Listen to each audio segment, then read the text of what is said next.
Setiap tahun di dunia, ditambang lebih dari 8 juta ton biji abu-abu yang tidak mencolok. Namun, hanya sebagian kecil yang melalui perjalanan yang sangat rumit, hampir seperti alkimia, untuk menjadi logam yang mampu menahan bahkan penerbangan keluar angkasa. Titanium bukan sekedar logam. Ini adalah zat yang lahir di neraka dari api, klorin, dan magnesium pada suhu di atas 1000 derajat Celcius. Bentuk pertamanya tampak seperti abu yang ringan, tetapi darinya justru diciptakan kerangka tersembunyi pesawat, implan abadi, dan mesin roket. Bagaimana sepotong batu kotor berubah menjadi material yang lebih kuat dari baja, namun lebih ringan dari aluminium? Tonton sampai akhir dan kalian akan melihat bagaimana batu biasa melewati penyucian kimia untuk menjadi jantung peradaban modern. Sejarah titanium adalah kisah tentang logam hantu yang selama puluhan tahun tersembunyi di depan mata seluruh dunia. Pada tahun 1791, pendeta Inggris dan geolog amatir William Gregor saat meneliti pasir hitam di pantai Cornwall menemukan jejak unsur yang tidak dikenal di dalamnya. Namun baru 4 tahun kemudian, pada tahun 1795, ahli kimia Jerman yang hebat Martin Klaproth secara independen menemukan unsur yang sama dan memberinya nama titanium, untuk menghormati para titan yang perkasa dari mitologi Yunani kuno. Namun, terlepas dari namanya yang menggelegar, logam ini tetap sulit ditangkap. Hampir 1,5 abad ia tertidur dalam buku teks kimia, menolak upaya untuk mengisolasinya dalam bentuk murni. Hanya pada abad ke-20, berkat terobosan ahli kimia Amerika, Matthew Hunter, dan para ilmuwan Belanda, umat manusia akhirnya berhasil menyentuh titanium murni. Sejak pertengahan abad ke-20, dengan dimulainya Perang Dingin dan perlombaan luar angkasa, titanium berubah dari keanehan laboratorium menjadi bahan strategis. Amerika Serikat menyadari potensinya yang luar biasa, menginvestasikan dana besar untuk produksinya. Titanium menjadi dasar pesawat mata-mata legendaris SR-71 Blackbird yang mampu terbang di perbatasan luar angkasa dan menemukan tempatnya dalam konstruksi pesawat luar angkasa Apollo. Produksi titanium dimulai dengan penambangan bijinya, ilmenit dan rutil. Mineral-mineral ini berada di pasir Australia, Kanada, dan Afrika Selatan. Setelah ditambang, biji mengalami pengayaan bertahap, dicuci, disaring, dipisahkan dari batuan kosong menggunakan magnet dan gravitasi, menghasilkan konsentrat gelap dan berat. Namun, ini masih bukan logam. Ini hanyalah titanium oksida, di mana ia terikat erat dengan oksigen.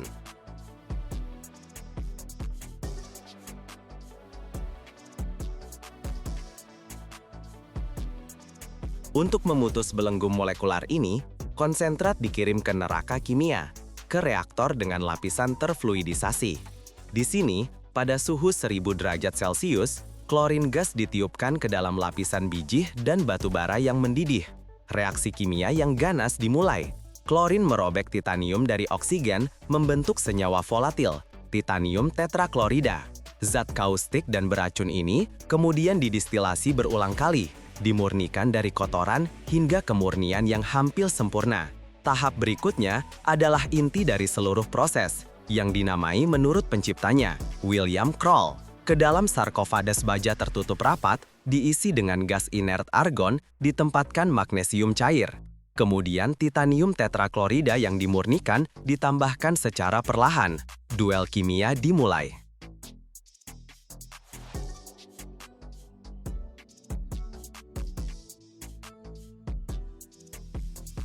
Magnesium, sebagai logam yang lebih reaktif, benar-benar merenggut atom klorin dari titanium. Sebagai hasil dari pertempuran ini, titanium murni mengendap di dasar reaktor, tetapi dalam bentuk yang paling aneh dan paling tidak mencolok yang bisa dibayangkan. Inilah titanium spons. Massa berpori, ringan, abu-abu yang tampak seperti busa beku atau batu apung. Rapuh dan sama sekali tidak menyerupai logam yang kuat. Tetapi di dalam spons yang jelak dan berpori ini tersembunyi semua kekuatan masa depan. Spons ini diekstrak, dihancurkan, kemudian di bawah tekanan yang sangat besar, dipres menjadi briket padat. Dan baru setelah itu dikirim untuk transformasi akhir ke tungku peleburan.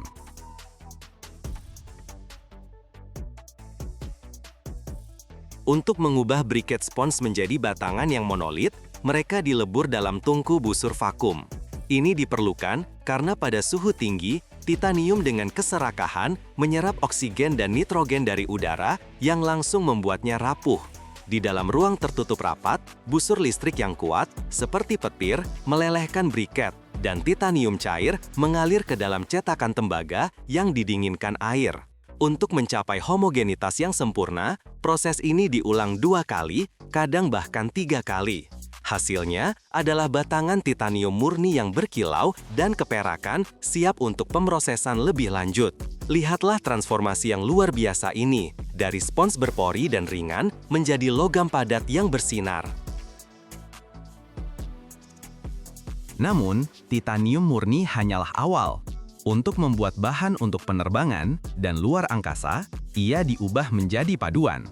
Pada titanium cair, seperti rempah-rempah dalam hidangan koki, ditambahkan logam lain, aluminium untuk keringanan, vanadium untuk kekuatan, molybdenum untuk ketahanan panas. Demikian lahir, misalnya, paduan titanium paling terkenal, T6Al4V, yang menjadi kuda pekerja industri dirgantara. Paduan ini dilebur ulang beberapa kali untuk mencapai homogenitas yang sempurna.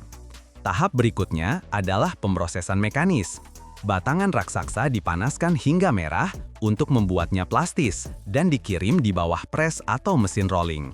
Dengan kekuatan yang luar biasa, mesin-mesin menaklukkan logam pada kehendak mereka, mengubahnya menjadi lembar, batang, balok, dan kawat.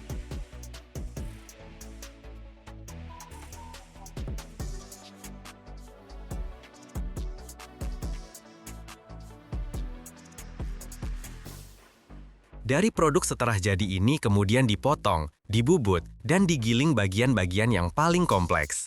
Tapi itu belum semua. Dalam beberapa tahun terakhir, teknologi aditif atau pencetakan 3 dimensi telah masuk ke dalam permainan. Printer khusus menyintir bubuk titanium yang paling halus lapis demi lapis dengan laser, menumbuhkan bagian-bagian dengan geometri yang begitu kompleks sehingga tidak mungkin diperoleh dengan metode tradisional. Ini memungkinkan pembuatan komponen yang lebih ringan dan lebih kuat untuk pesawat dan roket, menghemat hingga 40% berat. Setiap bagian yang sudah jadi melewati kontrol yang paling ketat. Dirongsen, dipindai dengan ultrasonik, memeriksa keberadaan cacat internal yang paling kecil sekalipun. Dalam penerbangan, titanium telah menjadi sangat diperlukan. Darinya dibuat hingga 15% berat pesawat penumpang modern. Ini adalah roda pendaratan, elemen sayap, dan tentu saja bagian mesin. Ini memungkinkan pengurangan massa keseluruhan pesawat secara signifikan dan meningkatkan efisiensi bahan bakarnya. Dalam bidang medis, sekitar 70% dari semua implan, seperti sendi pinggul buatan atau gigi palsu, dibuat dari titanium. Biokompatibilitas uniknya berarti bahwa tubuh manusia tidak menolaknya, memungkinkan jaringan tulang benar-benar tumbuh ke dalam permukaan implan. Ini adalah logam yang menjadi bagian dari manusia. Demikian, setelah melewati api dan kimia, batu yang tidak mencolok berubah menjadi bahan berteknologi tinggi yang menembus langit, menjelajahi luar angkasa, dan mengembalikan kemampuan manusia untuk bergerak. Namun titanium tidak hanya menaklukkan langit, tetapi juga kedalaman samudra yang paling gelap. Pada puncak Perang Dingin, insinyur Soviet menciptakan sesuatu yang NEMIS 5, kapal selam proyek Lyra yang dikenal NATO sebagai Alpha. Lambung mereka sepenuhnya terbuat dari titanium. Ini memungkinkan mereka menyelam ke kedalaman yang tidak dapat dijangkau musuh dan mengembangkan kecepatan di bawah air yang melebihi kecepatan torpedo. Ikan emas ini, seperti mereka dijuluki karena biayanya yang luar biasa, menjadi hantu bawah laut, kebal terhadap detektor magnetik dan mampu melarikan diri dari pengejaran apapun. Titanium adalah satu-satunya bahan yang mampu menahan tekanan kolosal pada kedalaman 800 meter sambil tetap cukup ringan. Selain itu, ketahanannya yang absolut terhadap korosi di air asin membuatnya menjadi bahan abadi untuk elemen laut.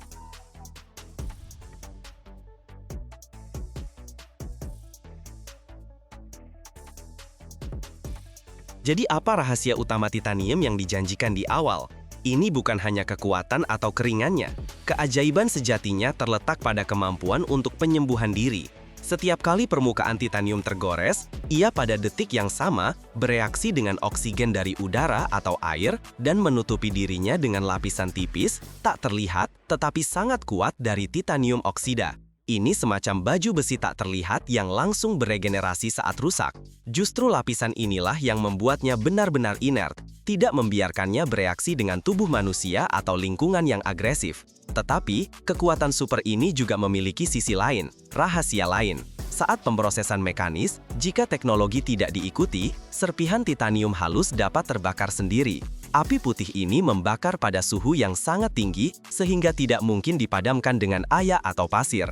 Menjinakkan titanium adalah bermain dengan api dalam arti harfiah, dan hanya mereka yang menguasai seni ini yang dapat membuat logam mitos ini melayani umat manusia.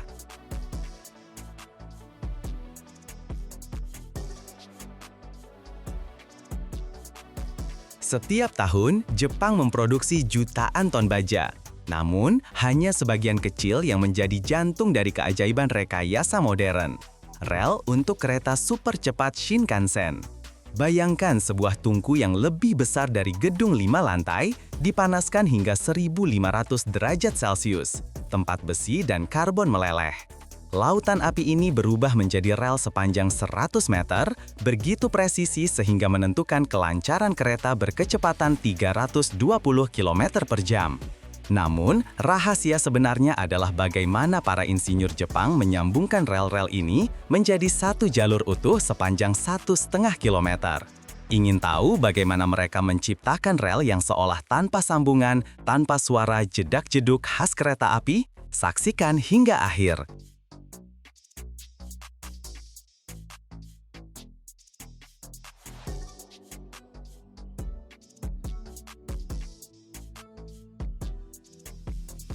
Kita memasuki sebuah pabrik baja raksasa di Jepang. Udara terasa berat, campuran panas, baja, dan deru mesin-mesin perkasa. Di hadapan kita, sang tokoh utama, tungku peleburan baja, sebesar gedung 5 lantai. Bentuknya menyerupai kawah gunung berapi, berpijar hingga berwarna putih menyilaukan. Di dalamnya, campuran besi dan karbon meleleh pada suhu lebih dari 1.500 derajat Celcius. Dengan suara gemuruh, logam cair itu dituangkan ke dalam cetakan khusus, bagaikan sungai lava oranye terang. Para pekerja terlihat sangat kecil di tengah mesin-mesin raksasa. Setelah baja meleleh, ia mulai mendingin dan berubah menjadi bongkahan padat yang masih sangat panas. Bongkahan ini seukuran balok tebal beberapa meter, kemudian dimasukkan ke mesin penggiling.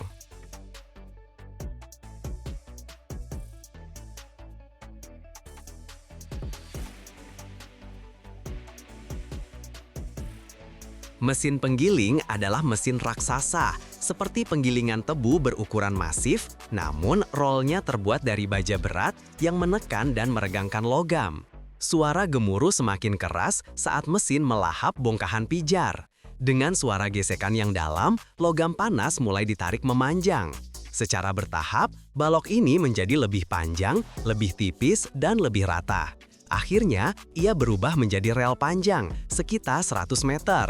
Permukaan rel ini harus benar-benar mulus, karena jika ada sedikit saja lengkungan, kereta Shinkansen tidak akan meluncur mulus, melainkan akan berguncang seperti mobil di jalanan yang rusak.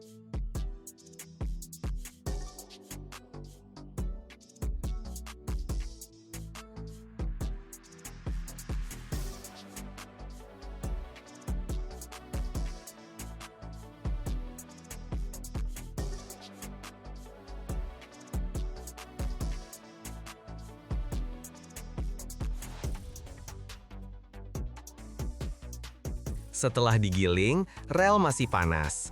Uap mengepul darinya, terdengar suara desis seperti air di wajan panas. Namun, ini adalah bentuk yang hampir jadi, panjang, berat, dan mulus. Siap untuk diperiksa, dihaluskan, dan menjadi bagian dari jalur kereta tercepat di dunia. Untuk mengurangi jumlah sambungan yang menimbulkan bising dan aus, Jepang memakai metode pengelasan khusus. Beberapa rel disatukan menjadi satu jalur yang sangat panjang, hingga 1.500 meter, membuatnya seolah tak berujung. Proses ini bertujuan mengubah potongan-potongan rel menjadi satu jalur utuh. Jenis sambungan inilah yang menghilangkan suara jedak-jeduk khas kereta dan menciptakan efek luncuran yang mulus.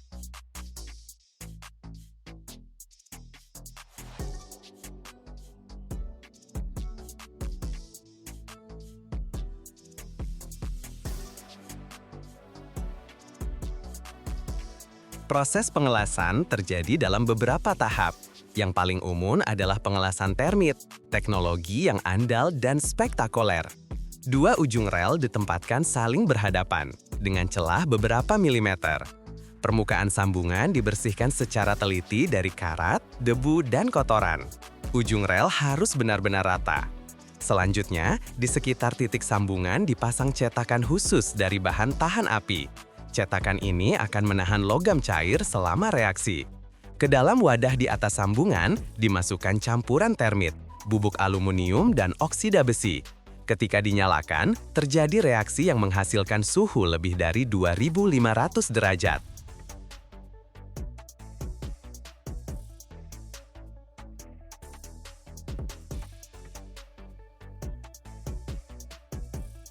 Hasilnya adalah besi cair yang mengalir dan mengisi celah antar rel, menyatukannya secara molekuler.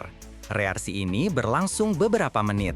Selama itu, terdengar suara mendesis dan nyala api terang membubung di atas sambungan.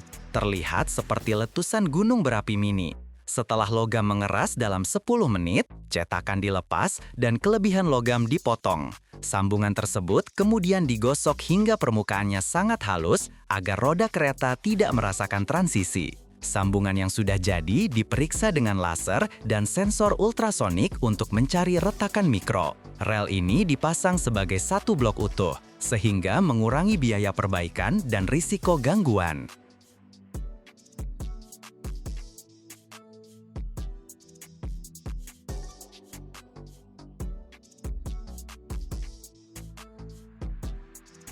Di dunia di mana waktu sangat berharga, insinyur Shinkansen menciptakan jalur lempengan beton.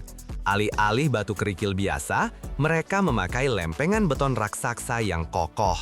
Lempengan ini memiliki ketebalan hingga 66 cm.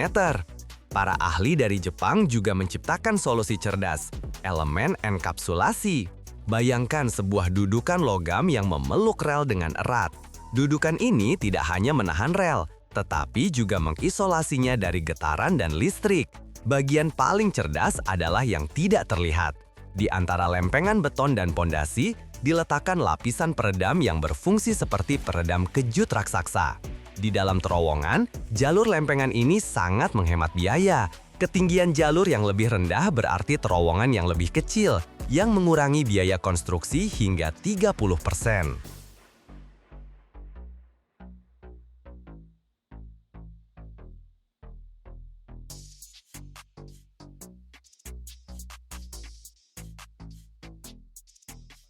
Transportasi bantalan rel ke lokasi pemasangan dilakukan dengan beberapa cara. Untuk jarak pendek, digunakan truk khusus dengan derek. Untuk rute panjang, digunakan platform kereta api. Keamanan selama transportasi sangat penting. Satu bantalan beton memiliki berat sekitar 75 kg dan diangkat oleh mesin khusus untuk menghindari kerusakan. Di lokasi konstruksi, proses pemasangan dimulai dengan persiapan pondasi.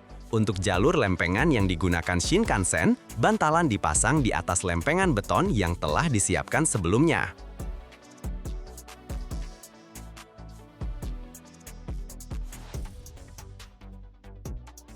Setiap bantalan diposisikan dengan presisi hingga 6 mm. Penyimpangan sekecil apapun dapat menyebabkan masalah pada kecepatan lebih dari 300 km per jam. Pemasangan dilakukan oleh tim khusus menggunakan peralatan presisi.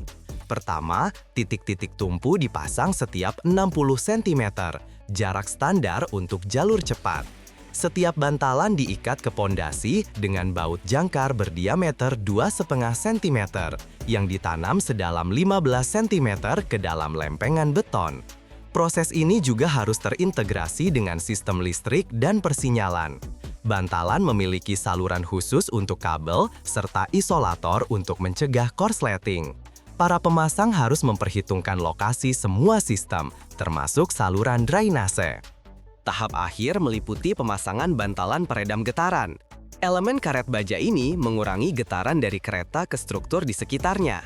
Setelah pemasangan selesai, seluruh jalur diuji oleh kereta ukur khusus yang bergerak dengan kecepatan tinggi dan mencatat penyimpangan sekecil apapun. Meskipun lebih dari 120.000 kereta melintas setiap tahun, keterlambatan rata-rata hanya 36 detik. Selama 50 tahun, kecepatan telah meningkat dari 210 km per jam menjadi 320 km per jam, dan kini melayani 1 juta penumpang per hari. Jalur baru diharapkan beroperasi pada kecepatan 500 km per jam, dengan waktu tempuh antara Tokyo dan Osaka hanya 67 menit. Pembangunan dimulai pada tahun 2011, awalnya dijadwalkan dibuka pada tahun 2027, tetapi kini ditunda setidaknya hingga tahun 2034. Apakah Anda siap untuk mengintip ke dunia di mana milimeter menentukan hidup dan logam berkilauan menempuh perjalanan dari bahan mentah hingga menjadi presisi yang mematikan? Bayangkan, lebih dari 12 miliar butir amunisi diproduksi setiap tahun di seluruh dunia untuk militer, polisi, pemburu, dan olahragawan. Dan setiap butirnya adalah hasil dari rekayasa presisi di mana suhu, tekanan, dan bentuk sangat berarti hingga ke detail terkecil. Dalam video ini, kami akan menunjukkan semuanya, dari pemilihan bubuk mesiu dan paduan untuk selongsong hingga uji kontrol, di mana kecepatan tembakan mencapai hampir 90.000 meter per detik. Bersiaplah, ini bukan sekedar cerita tentang peluru, ini adalah perjalanan ke jantung produksi modern, di mana teknik dan sains bekerja di batas kemungkinan.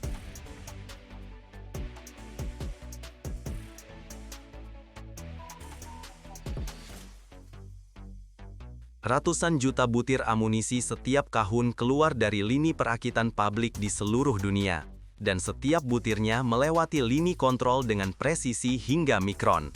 Material utamanya adalah kuningan, paduan dari 70% tembaga dan 30% seng.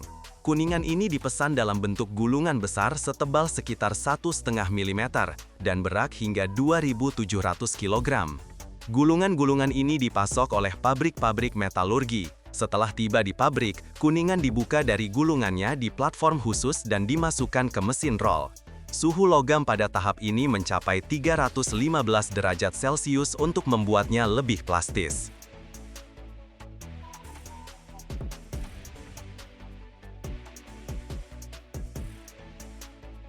Selanjutnya, lembaran kuningan dimasukkan ke lini pres, mesin cetak berkecepatan tinggi yang dengan presisi secepat kilat memotong lingkaran-lingkaran darinya, yang disebut billet. Diameternya sekitar 19 mm. Mesin pres bekerja dengan frekuensi hingga 250 pukulan per menit. Lingkaran-lingkaran yang dihasilkan dipanaskan hingga 430 derajat. Ini diperlukan untuk proses penarikan dalam deep drawing berikutnya. Mereka dicelupkan ke dalam pelumas dan dimasukkan ke mesin pres hidrolik, di mana di bawah tekanan hingga 100 ton, dari lingkaran tersebut dibentuklah selongsong primer. Proses ini diulang beberapa kali, setiap kali menarik selongsong menjadi sedikit lebih panjang dan lebih tipis. Setiap selongsong setelah ditarik akan dianil, yaitu dipanaskan hingga 540 derajat untuk menghilangkan tegangan internal pada logam. Jika tidak, selongsong bisa retak saat ditembakkan. Kemudian, ia didinginkan di dalam air dan dibersihkan dalam larutan asam. Selanjutnya, kalibrasi dan penimbangan. Selongsong melewati sistem kontrol laser presisi tinggi. Kesalahan berat berarti penolakan otomatis. Panjang, ketebalan dinding, dan bahkan respons akustik juga diperiksa. Sensor khusus mendeteksi ada tidaknya retakan mikro di dalam selongsong. Sebagai penutup, selongsong dipotong sesuai panjang yang tepat, dibuat alur untuk primar dan mulutnya diperlebar.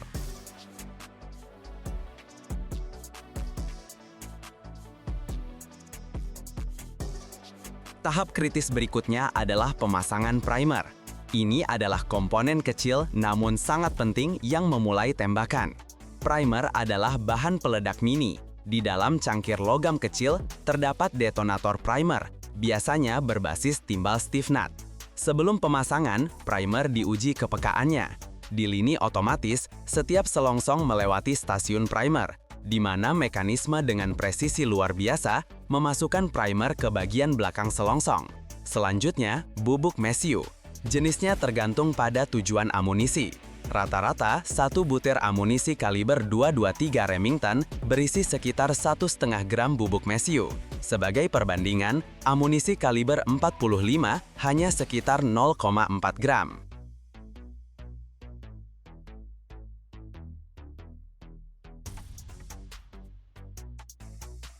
Bubuk mesiu ditakar secara otomatis hingga 1/1000 gram. Kelebihan atau kekurangan berbahaya bagi penembak dan senjata. Kesalahan 1/10 gram tidak dapat diterima. Ketika bubuk mesiu sudah terisi, tibalah giliran pemasangan proyektil. Material, bentuk, dan masanya tergantung pada tugasnya, berburu, militer, olahraga. Tetapi pemasangannya dilakukan dengan presisi yang sama. Proyektil ditekan ke dalam selongsong di bawah tekanan, lalu mulut selongsong dikerutkan agar proyektil tidak lepas saat dimasukkan ke dalam laras. Setelah itu, kalibrasi akhir dan pemeriksaan visual. Persentase produk cacat di perusahaan besar kurang dari 0,3%.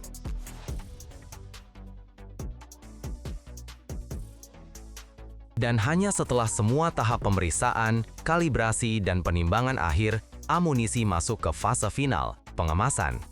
Pengemasan bukan hanya soal estetika, ini adalah masalah perlindungan, identifikasi, dan logistik. Amunisi secara otomatis disortir ke dalam nampan atau dimasukkan ke lini penimbangan, di mana batch dibentuk per 20, 50, atau 100 butir.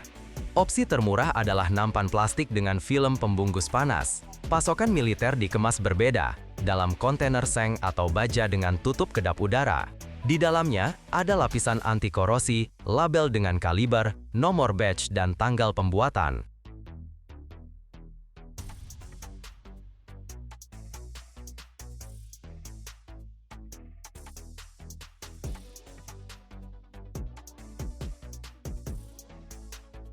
Di lini industri, satu shift kerja mengemas dari 100.000 hingga 300.000 butir amunisi. Beberapa pabrik beroperasi dalam 3 shift 24 jam sehari, terutama pada periode permintaan tinggi. Produktivitas satu mesin pengemas hingga 12.000 unit per jam. Di bengkel-bengkel yang menangani bubuk mesiu, primer, dan bahan peledak, lantainya antistatis. Ini adalah lapisan khusus yang mengalirkan muatan elektrostatis dari tubuh manusia atau peralatan ke tanah untuk menghindari percikan api. Selain itu, kelembapan di bengkel dijaga pada tingkat 40 hingga 60% yang mengurangi risiko penyalaan.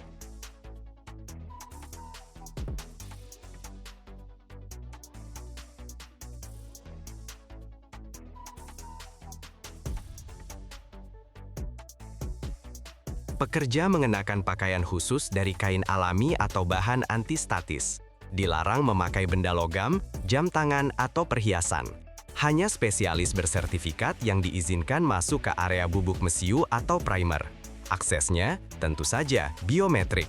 Manusia tidak menyentuh bubuk mesiu dengan tangan. Semuanya terjadi melalui mesin-mesin kedap udara yang otomatis.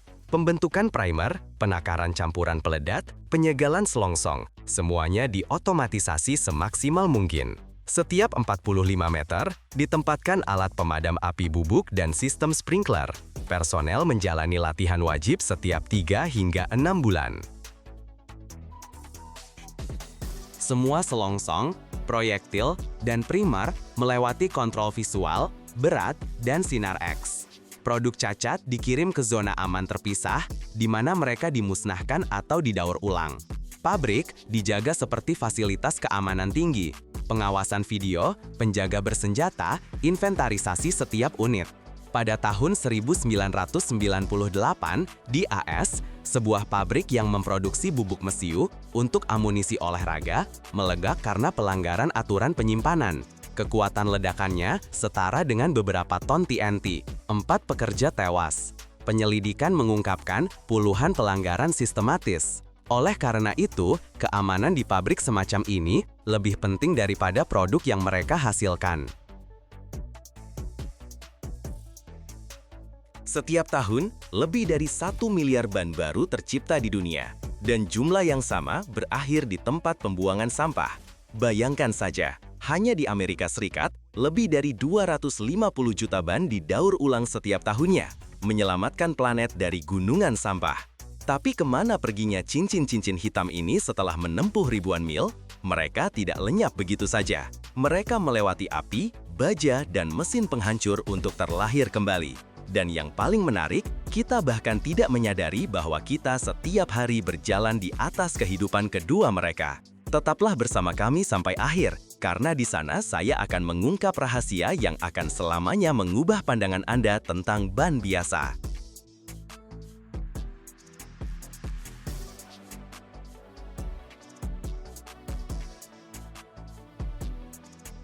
Oleh karena itu, hari ini kita akan pergi ke pemakaman ban mobil.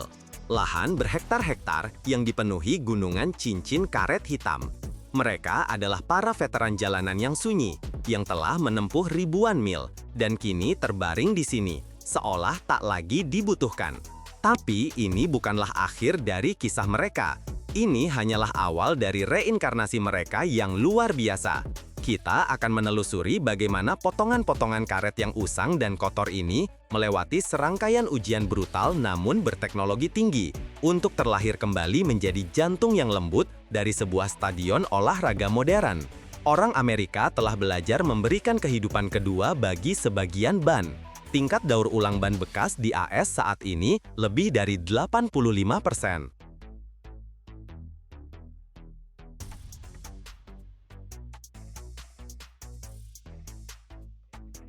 Ini berarti lebih dari 250 juta ban setiap tahunnya lolos dari tempat pembuangan sampah dan dikirim untuk dilahirkan kembali. Sebagian dibakar sebagai bahan bakar berefisiensi tinggi, sebagian digunakan dalam konstruksi sipil, tetapi jumlah yang signifikan dan terus bertambah diubah menjadi remah karet. Di pemakaman ban ini beroperasi sebuah mesin yang mirip T-Rex baja. Ini adalah mesin penghancur industri, shredder. Sebuah loader raksasa mengambil segenggam penuh ban bekas dan melemparkannya ke dalam mulut baja mesin ini.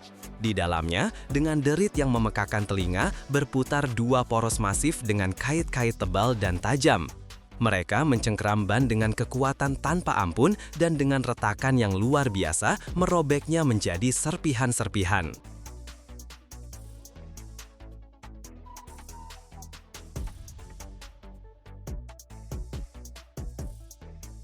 Di dalam setiap ban, terdapat kawat baja, steel cord, kerangka kuat dari kawat baja. Selama proses perobekan, kawat ini terlepas, berubah menjadi jaring-jaring berkilauan dari benang baja, bercampur dengan potongan karet. Campuran kacau antara karet dan baja ini bergerak lebih jauh di atas ban berjalan. Dan disinilah magnet industri raksasa yang kuat dan berputar di atas aliran material yang hancur ini ikut bermain.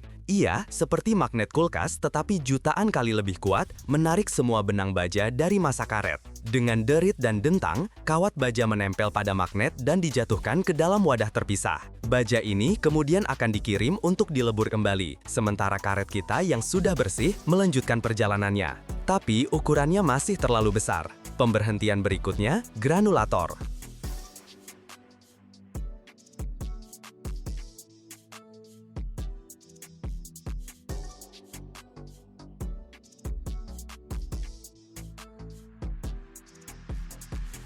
Selama proses ini, satu komponen ban lainnya terlepas, kawat tekstil, textile cord.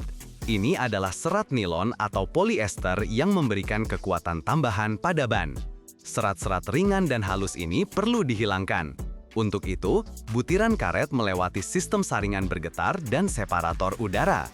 Aliran udara yang kuat secara harfiah meniup habis serat tekstil yang ringan, hanya menyisakan butiran karet yang bersih dan berat. Sekarang kita memiliki material yang bersih, tetapi masih cukup besar. Untuk menjadi lapisan stadion, ia perlu diubah menjadi remah. Untuk itu, butiran-butiran tersebut dikirim untuk penghancuran akhir, seringkali ke dalam apa yang disebut penggilingan cracker mills.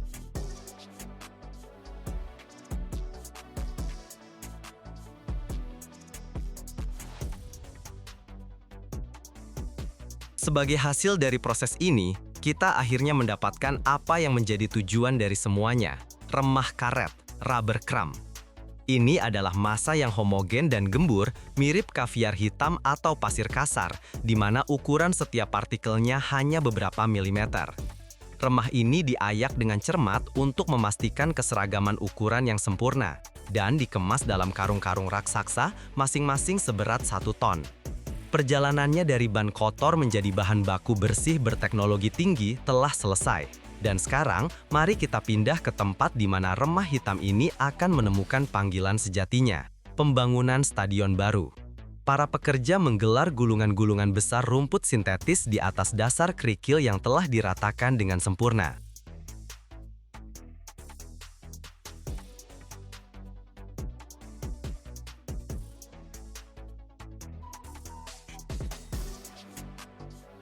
Tetapi saat ini, rumput itu terlihat kusam dan tak bernyawa, menempel rata di dasar.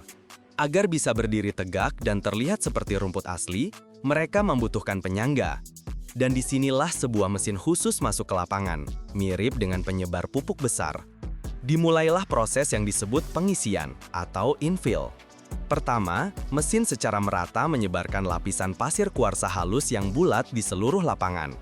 Pasir ini berat dan mengendap di dasar karpet, berfungsi sebagai pemberat agar rumput tidak bergeser. Dan setelah pasir, pahlawan utama kita ditaburkan di lapangan, remah karet hitam. Mesin tersebut juga menyebarkannya secara merata di seluruh permukaan. Dan disinilah transformasi utama terjadi.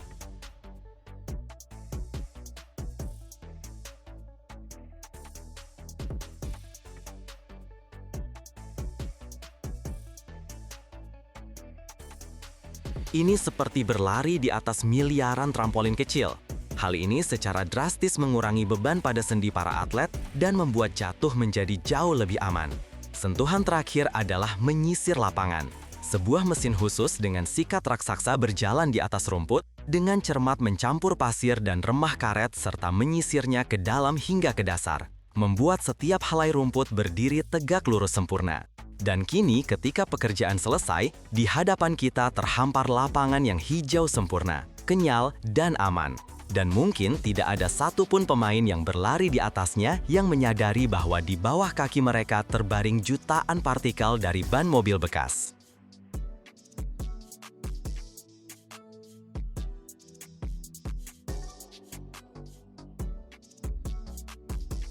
Untuk membuat satu lapangan sepak bola Amerika atau sepak bola standar, dibutuhkan rata-rata antara 20.000 hingga 40.000 ban mobil bekas. Coba pikirkan, satu lapangan saja sudah memakan habis segunung sampah karet. Dan ada berapa banyak lapangan seperti itu di negara ini? Saat ini, di AS terdapat lebih dari 13.000 lapangan dengan rumput sintetis, di sekolah, perguruan tinggi, taman, dan arena profesional. Dan sekarang, matematika sederhana. Jika kita mengambil angka minimum 20.000 ban per lapangan, maka hasilnya adalah lebih dari 260 juta ban bekas telah menemukan rumah baru mereka hanya di lapisan lapangan olahraga di seluruh negeri. Rumput alami adalah sesuatu yang sangat rewel. Ia perlu dipotong, disiram, dipupuk, dan diberi waktu istirahat secara teratur. Rata-rata, lapangan alami hanya bisa menahan tidak lebih dari 20 jam permainan per minggu. Dan lapangan dengan rumput sintetis, ia bisa digunakan 24 jam sehari, 7 hari seminggu, baik saat hujan maupun panas. Dan sekarang tentang air. Satu lapangan rumput sintetis dapat menghemat antara hampir 2 juta hingga hampir 4 juta liter air setiap tahunnya. Itu adalah jumlah air yang digunakan oleh sebuah keluarga rata-rata selama beberapa tahun. Tambahkan penghematan untuk pupuk dan pekerjaan mesin pemotong rumput dan keuntungannya menjadi jelas. Di dalam tungku raksasa lahir sungai logam putih, terang bagai matahari. yang melelehkan segala sesuatu di jalannya. Tapi, tahukah kalian, untuk mendapatkan 1 ton besi cor, dibutuhkan hampir 2 ton batu dan batu bara. Sepertinya ini keajaiban, di mana dari biji kotor menghilang ratusan kilogram oksigen dan kotoran, hanya menyisakan logam murni. Hanya beberapa puluh tungku seperti ini di Amerika Serikat menghasilkan lebih dari 25 juta ton per tahun, cukup untuk membangun 250 kapal induk. Namun, dalam cerita ini ada rahasia yang hanya akan terungkap bagi mereka yang menonton sampai akhir.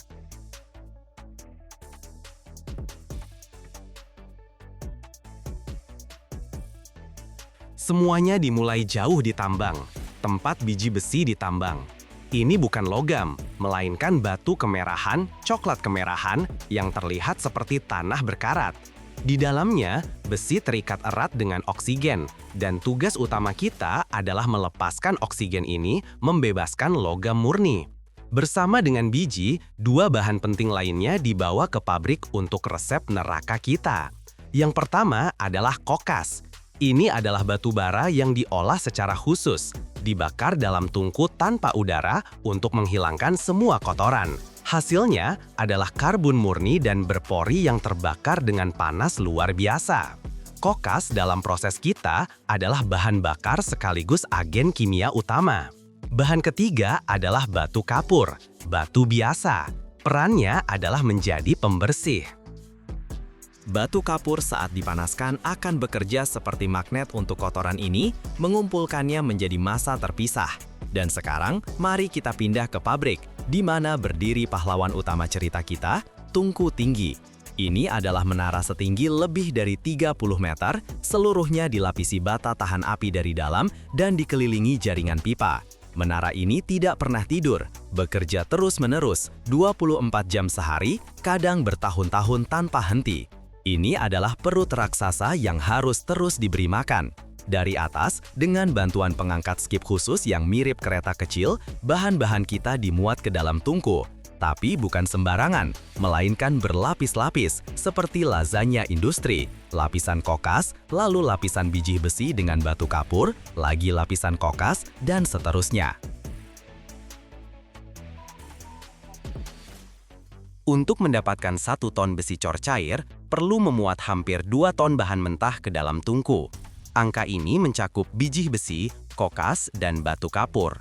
Ini menunjukkan seberapa efisien Tungku Tinggi bekerja sebagai penyaring raksasa. Mengambil hampir 2 ton batu dan batu bara, membakar semua yang berlebih, dan menghasilkan 1 ton logam murni dan terkonsentrasi. Ini adalah keajaiban industri sejati. Dan begitu tungku diberi makan, bagian terpanas dimulai. Di bagian bawah tungku ada lubang khusus yang disebut tuyer. Melaluinya, udara ditiupkan ke dalam tungku di bawah tekanan besar. Dipanaskan hingga 1100 derajat Celcius. Udara panas ini seketika membuat kokas terbakar dengan keganasan luar biasa.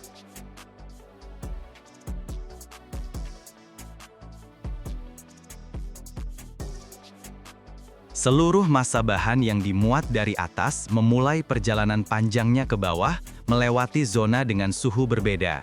Pertama, di bagian atas, gas panas yang naik dari bawah mengeringkan dan memanaskan biji.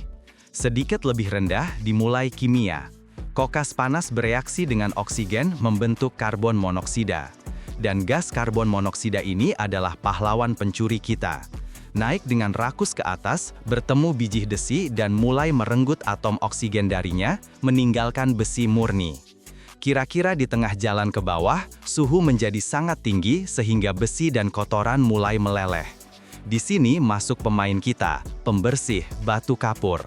Terurai dan mulai mengumpulkan semua kotoran yang tidak diinginkan, membentuk massa cair dan ringan yang disebut terak.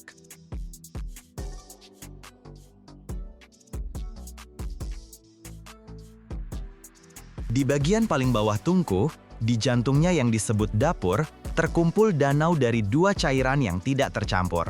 Di dasar, karena lebih berat, terkumpul besi cair murni. Dan di atasnya, seperti minyak di air, mengapung terak cair yang lebih ringan. Setiap beberapa jam, tiba saatnya kebenaran, pengeluaran. Mesin khusus mirip bor raksasa mengebor lubang di dinding tahan api tungku. Pertama, untuk mengeluarkan terak. dari lubang dengan mendesis keluar sungai orange terang dan kental dari batu cair. Ketika terak dikeluarkan, pertunjukan utama dimulai. Bor mengebor lubang lain sedikit lebih rendah, lubang untuk besi cor. Dan dari sana, dengan gemuruh dan cahaya membutakan, menyembur aliran logam cair.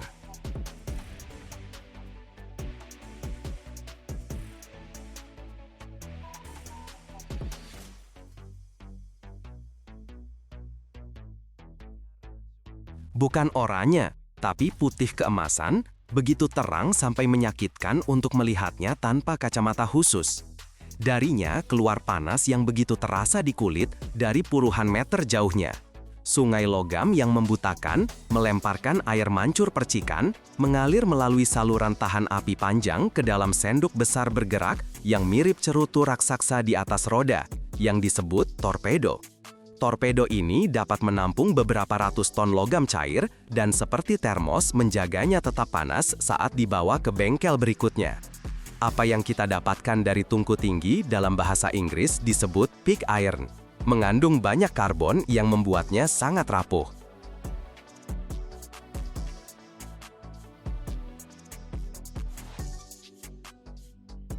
Ketika logam dicetakan mendingin, mengeras, dan setelah cetakan dipecahkan, muncullah produk besi cor yang sudah jadi. Dan begitulah, setelah melewati perjalanan dari batu kemerahan dingin, melalui perut api tungku tinggi, di mana kimia dan panas melakukan tugasnya, lahir material berat, andal, dan tahan lama ini yang melayani kita dalam kehidupan sehari-hari. Setiap tahun, tungku tinggi di Amerika Serikat menghasilkan sekitar 30 juta ton besi cor. Angka ini sangat besar, sehingga sulit dibayangkan. Mari kita coba. Kapal induk rata-rata kelas Nimitz beratnya sekitar 100.000 ton. Ini berarti, dalam setahun, pabrik Amerika melebur cukup besi cor untuk membangun armada 250 kapal induk seperti itu.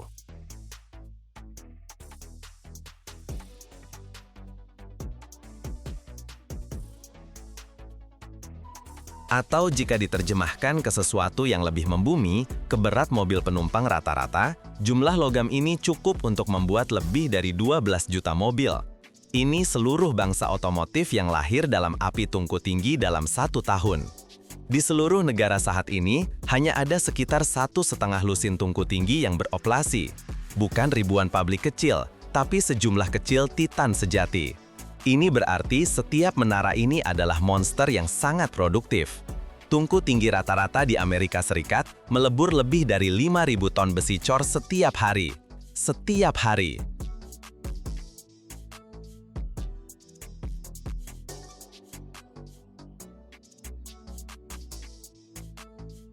Lebih dari 90% dari semua besi cor yang dilebur dalam tungku tinggi bukan produk akhir. Ini hanya langkah pertama. Logam panas yang kaya karbon ini pada dasarnya adalah bahan baku untuk produksi baja. Dibawa dalam torpedo khusus ke bengkel berikutnya, di mana dalam konverter oksigen atau tungku listrik, darinya akan dibakar karbon berlebih, mengubah besi cor rapuh menjadi baja yang kuat dan lentur. Dengan demikian, 25 juta ton besi cor ini adalah fondasi dari mana kemudian akan tumbuh pencakar langit, dibangun jembatan, dibuat mobil, kapal, dan bahkan alat-alat sederhana. Bayangkan sebuah gas yang mampu mengubah jalannya sejarah. Gas ini dapat mendisinfeksi air, menciptakan plastik yang tanpanya kehidupan modern tak terbayangkan, dan pada saat yang sama menjadi senjata mematikan. Ini adalah klorin. Setiap tahun di Amerika Serikat diproduksi lebih dari 12 juta ton, seberat 120 kapal induk Gerald Ford. Tapi rahasia sebenarnya bukan pada angka. Rahasia tersembunyi dalam teknologi itu sendiri. Bagaimana dari air garam sederhana dengan bantuan listrik lahir sekaligus 3 produk yang menopang seluruh industri. Tonton dengan saksama. Di akhir video ini, Anda akan mengetahui fakta yang akan mengubah selamanya pemahaman Anda tentang fondasi tak terlihat peradaban modern ini.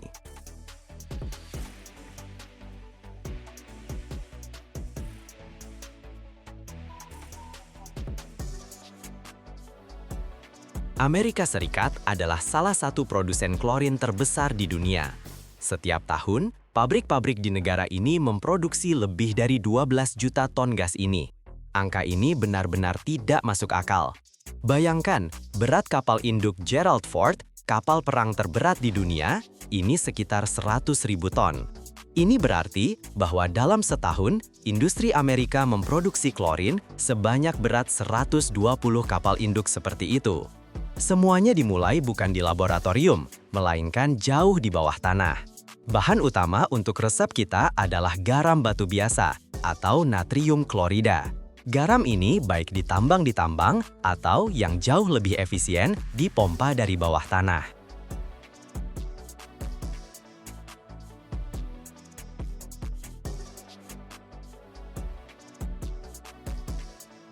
Air dipompa ke dalam deposit garam bawah tanah yang dalam.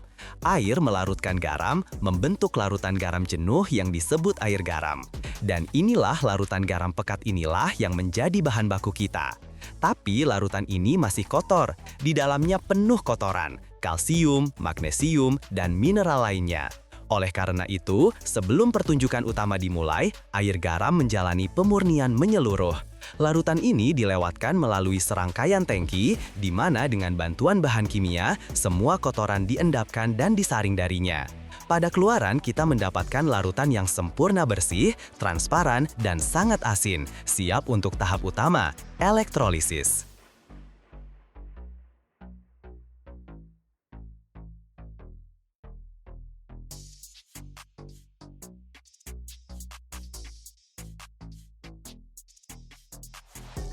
Ini adalah elektroliser atau sel.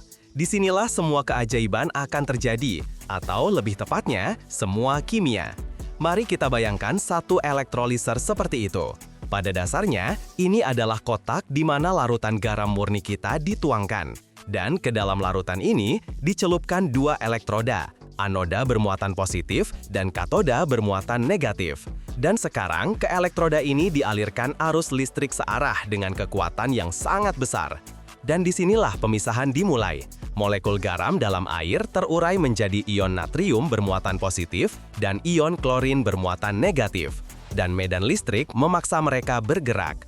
Ion natrium positif seperti magnet tertarik ke katoda negatif dan ion klorin negatif ke anoda positif.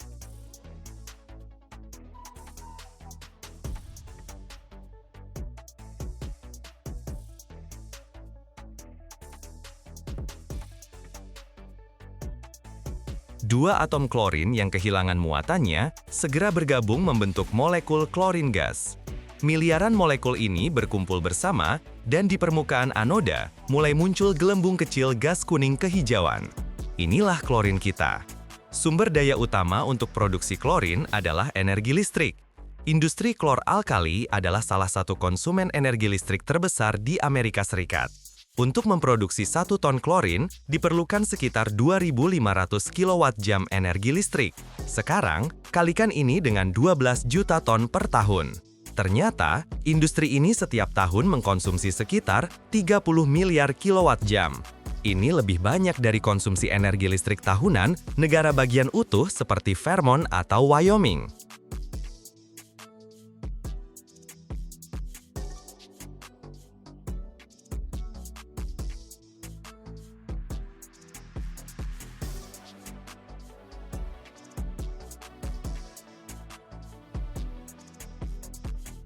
Tapi mereka tidak berubah menjadi natrium logam.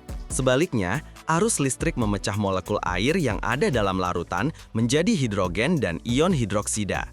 Pada katoda, dilepaskan gelembung hidrogen murni. Ini adalah produk sampingan pertama kita. Dan ion hidroksida yang tersisa dalam larutan bergabung dengan ion natrium kita membentuk natrium hidroksida atau soda kaustik. Ini adalah produk sampingan kedua kita yang sangat berharga. Tapi di sini muncul masalah besar. Kita baru saja mendapatkan 3 zat, klorin, hidrogen, dan soda kaustik. Dan mereka tidak boleh dicampur dalam keadaan apapun. Klorin dan hidrogen bersama-sama membentuk campuran yang mudah meledak. Dan klorin dan soda kaustik bereaksi membentuk pemutih yang sama sekali tidak kita butuhkan.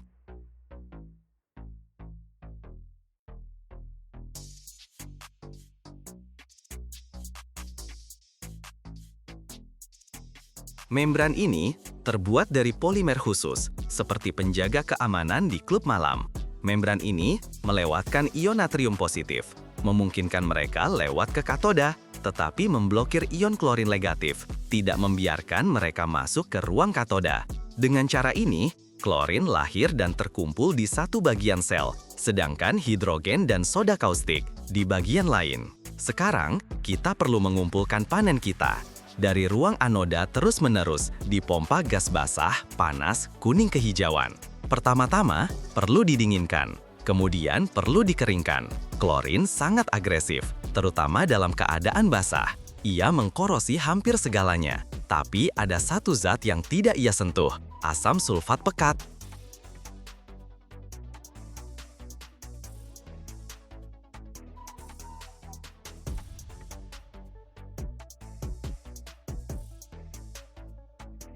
Gas ini dikompresi di bawah tekanan besar, dan pada saat yang sama didinginkan. Di bawah serangan ganda ini, gas berubah menjadi cairan transparan kuning ember yang mirip minyak. Klorin cair ini jauh lebih mudah untuk diangkut dan disimpan. Cairan ini dituangkan ke dalam tangki baja berdinding tebal khusus atau gerbong kereta api. Setiap langkah dari proses ini terjadi dalam kondisi kedap udara mutlak, karena kebocoran gas ini sangat berbahaya. Lalu bagaimana dengan produk sampingan kita? Mereka tidak kalah penting. Hidrogen yang kita peroleh dikumpulkan, dimurnikan, dan digunakan baik sebagai bahan bakal untuk pabrik itu sendiri atau dijual. Dan larutan soda kaustik yang terbentuk dipompa keluar, dikonsentrasi, dan dijual.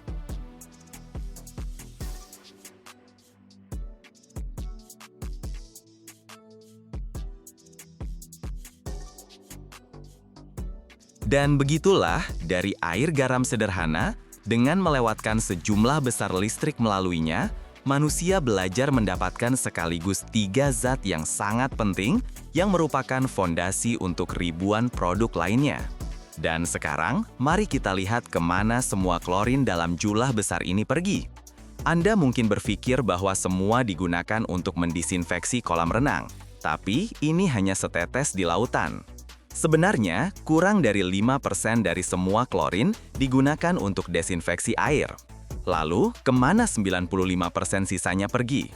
Klorin adalah blok bangunan kunci untuk produk lain. Sekitar 40% dari semua klorin digunakan untuk produksi plastik universal ini. Jendela vinil di rumah Anda, pipa air, infus medis, kartu kredit di dompet Anda, semua ini lahir berkat klorin.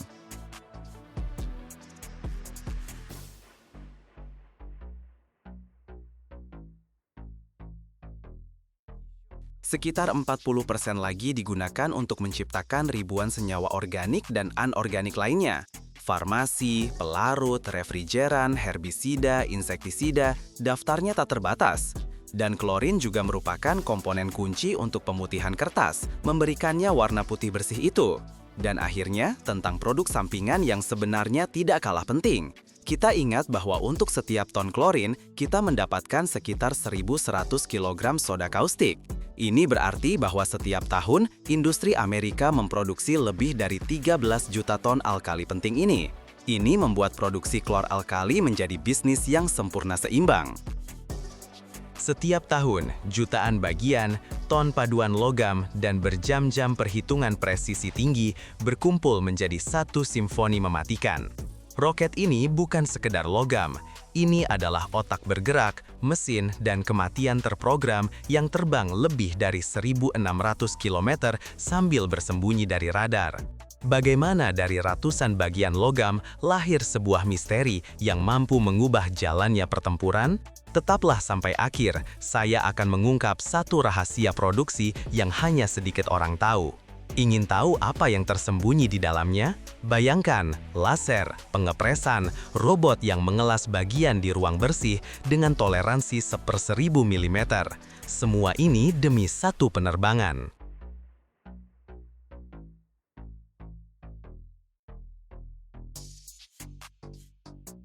Mendesain roket Tomahawk adalah simfoni formula dan perhitungan.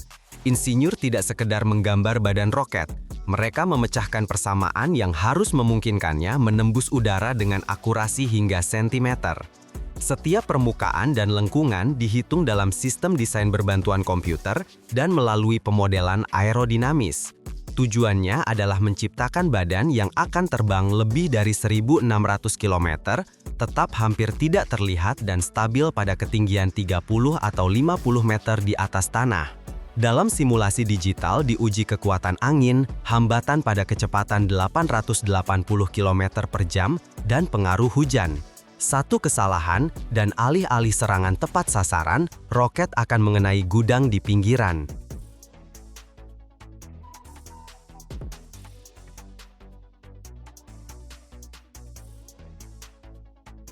Bagian badan, elektronik, isian, semuanya muat dalam panjang hampir 6 meter dan diameter setengah meter. Ini seni sejati, mengemas kematian dengan keanggunan seperti itu. Hanya setelah puluhan pengujian virtual, roket masuk ke fase produksi.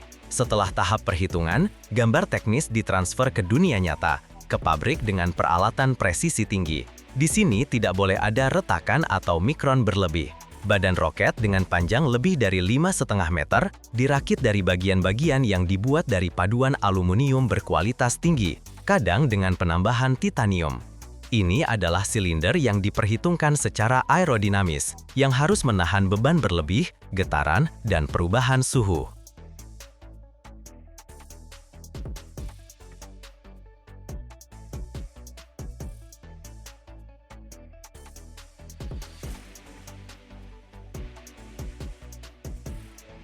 Bahan baku dipotong dengan laser atau mesin pancaran air dengan toleransi hingga 1/1000 mm. Kemudian pengepresan. Mesin hidrolik besar membengkokkan logam seperti kain. Pengelasan dilakukan dalam lingkungan gas inert, sering dengan lengan robotik, untuk menghindari inklusi oksigen sekecil apapun. Teknologi setiap jam memeriksa sambungan dengan ultrasonik dan menerapkan lapisan anti-korosi khusus. Bahkan tulisan Tomahawk tidak diterapkan sebagai hiasan, tetapi sebagai penanda versi dan sejarah roket. Untuk roket jelajah digunakan mesin turbojet kompak Williams F-107, mirip dengan mesin pesawat kecil, tetapi disesuaikan untuk manuver tinggi.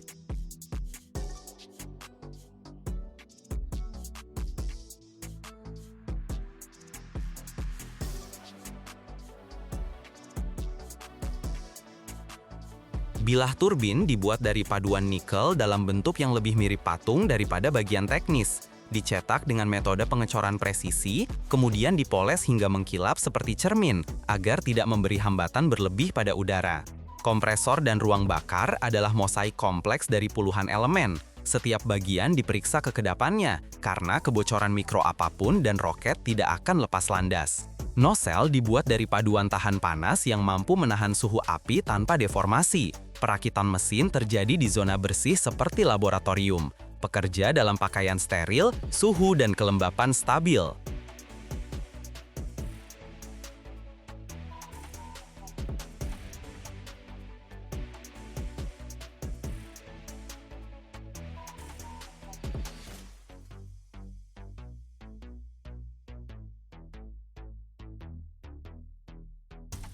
Setelah perakitan, setiap mesin menjalani peluncuran individual di ruang uji.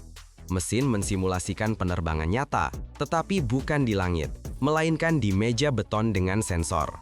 Tes berlangsung berjam-jam, memeriksa stabilitas putaran, suhu, konsumsi bahan bakar, dan bahkan kebisingan, karena volume dapat mengungkap posisi roket. Dan hanya ketika mesin telah menyanyikan lagunya, mesin itu dipasang ke dalam badan Tomahawk, seolah menghembuskan kehidupan ke dalamnya. Ketika badan siap dan mesin terpasang, roket belum siap terbang. Dia belum tahu apa-apa. Dia harus diajarkan. Di dalam adalah otak sejati, simpul mikroprosesor, sensor, antena, dan blok memori.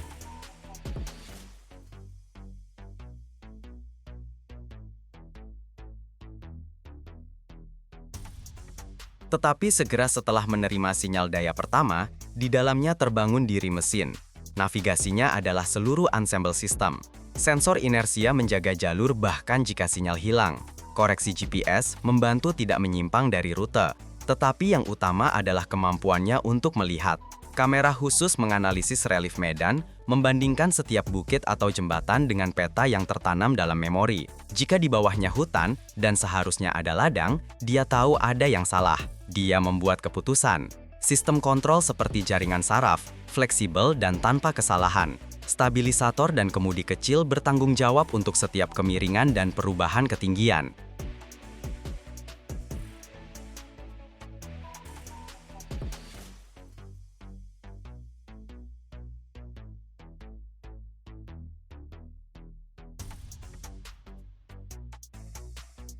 Dan akhirnya yang paling penting, apa yang mengubah roket dari kreasi teknik menjadi senjata?